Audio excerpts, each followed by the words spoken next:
हाणे इहो तव्हांजे मथां आहे भली हुनजो हिसाब किताब त तव्हांखे ॾियणो पवंदो ज़बरदस्ती फायरिंग मंसूर खान जे मथां हुई। ॻाल्हियुनि वसीले ॾींदव या पोइ हिते हटण वारा त असां बि रहियूं। मंसूर खान पंहिंजो पाण खे बदनाम करे छॾियो छोकिरीअ जे चकर में मरी वेंदी नाहक खून थींदा। अस्सलाम वालेकुम हाज़रीन ऐं नाज़रीन ड्रामा सीरियल दुलाब जी ज़बरदस्त अपडेट तव्हां सां शेयर कंदा हलूं। दोस्तो हाणे जेको आहे अचण वारी एपिसोड में तव्हां ॾिसंदो त मंसूर खान ॾाढो मुंझी वेंदो छाजे करे जॾहिं शाहनवाज़ खान ऐं होॾो रहज़न उन खे प्रेशर ॾींदा उन जे उताक ते वेंदा उन खे चवंदा असांखे हिते हक़ हिसाब ॾे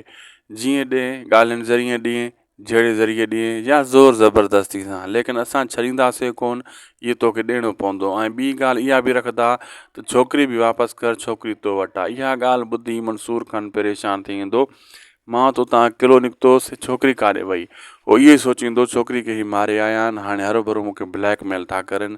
इहा छोकिरी कंहिं ॿिए जो रुख़ कयो आहे। होॾां वरी जॾहिं मुराद खे वञी ॿुधाईंदो सॼी कहाणी सोढल त इहा फायरिंग हुननि जे मथां हुई ऐं जेको आहे मंसूर खान जे मथां उते अली खान इहा ॻाल्हि कंदो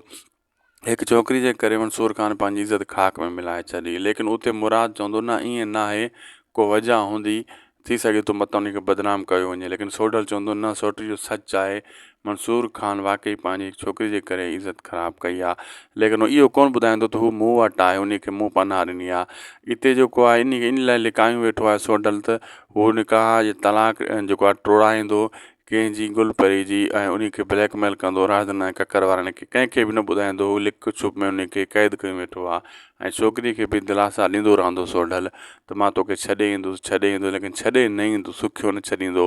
होॾां जेको आहे पंहिंजे सौटनि खे बि न ॿुधाईंदो होॾो पंहिंजी माउ सां सलाह कंदो मंसूर खान हाणे छा कजे।